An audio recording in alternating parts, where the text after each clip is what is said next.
My name's Garrett Runnels, aka Remember the King, and I'm the most successful team in league history. Stafford ready, calls for the snap. Here comes the rush. He throws right side alone. It's Puka at the 5 to the end zone. A walk-off winner. It is a catch by the back. It's Kyron, a touch to the end zone.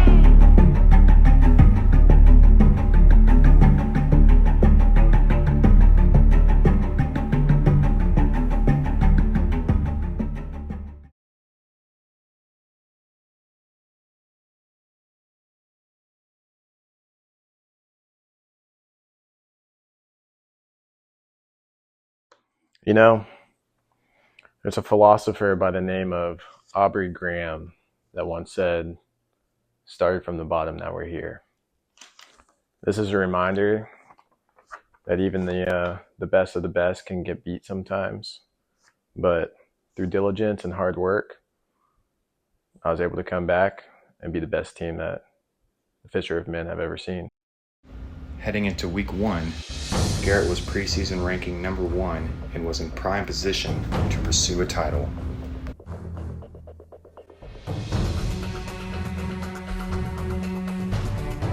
Cowboys bring 4. Jones up the middle, thrown down by Micah Parsons.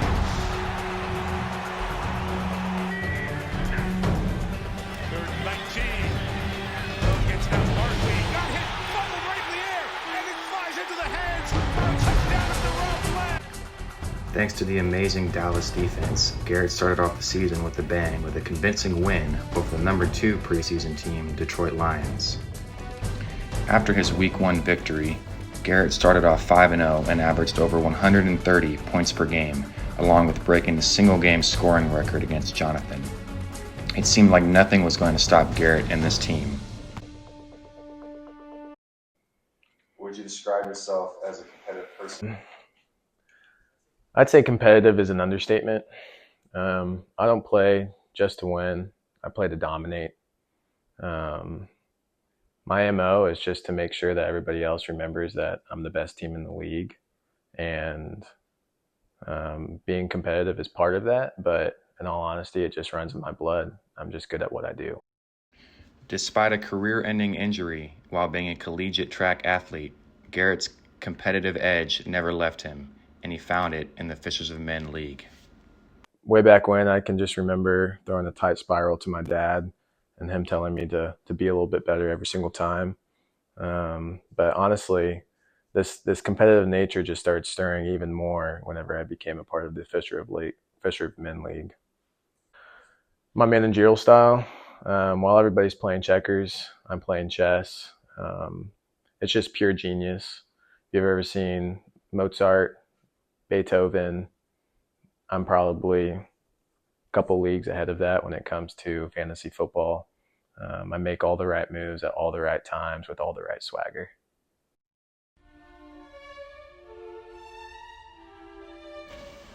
Just like Mozart, Garrett's team was led by a young prodigy that stunned the world with his brilliant performance.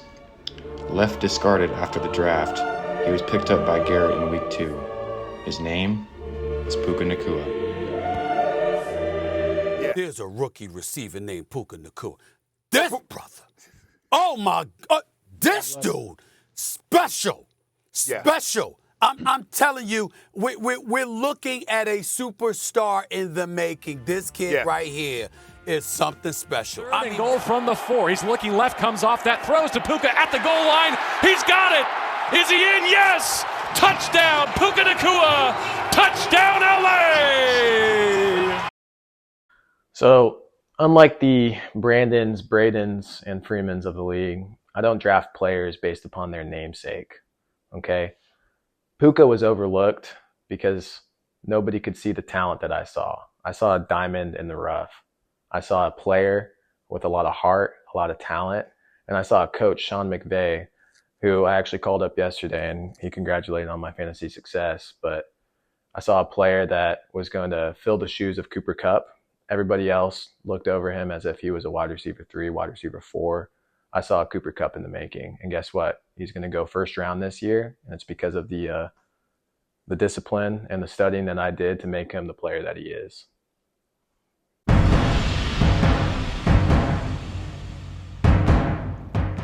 Despite losing his first game of the season to the back-to-back champion Matt Freeman, Garrett's balanced, high-scoring attack led him to a 9-1 start and was the hottest team in the league.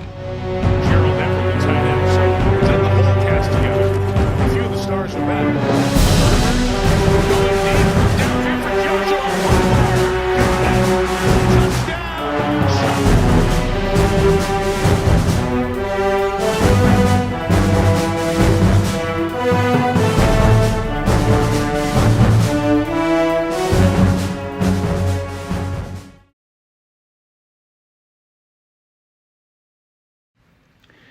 In Week 11, it seemed that the Freeman curse had struck again. Garrett would go on to lose the last 3 of his 4 games, and it seemed that he had lost the magic that he had earlier in the season. Many people were beginning to doubt if Garrett had it in him to go on and win the championship. Well, it's a finger injury, and his return is questionable. Yeah, you see him here getting taken down by Zach Allen. He gets up, Matt, and he starts shaking his hand, but it looks like it's his right index finger.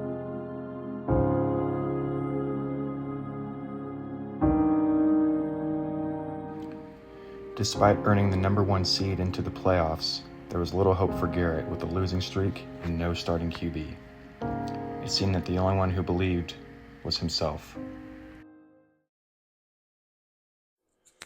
Heading into the semifinals, Garrett picked up former Heisman winner Baker Mayfield, who was ready to prove himself in the fantasy playoffs. Garrett was also eager for revenge against Tom, who he lost to in the 2020 semifinals. Thanks to a masterful 2-touchdown performance by the new quarterback, Garrett was 1 win away from fulfilling his dream.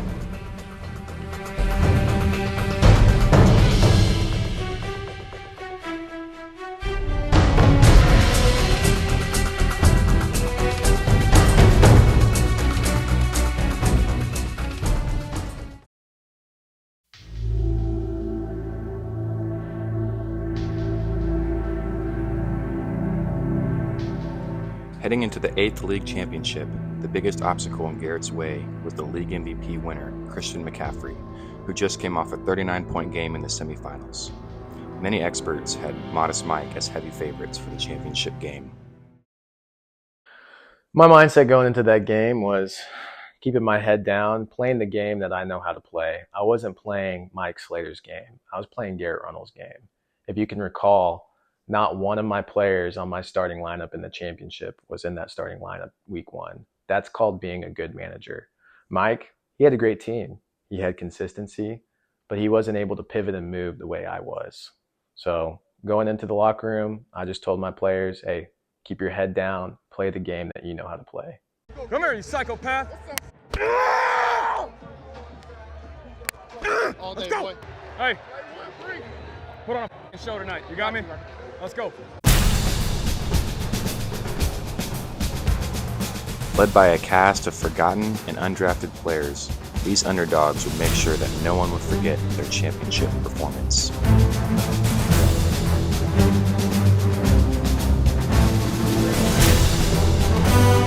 In motion, here's Williams up the middle, plowing towards the goal line, touchdown to strip the football, and now the handoff to Kyron Williams. After a dominating performance, Garrett had finally accomplished the mission. Let's go! Let's go, baby! Let's go! Let's go!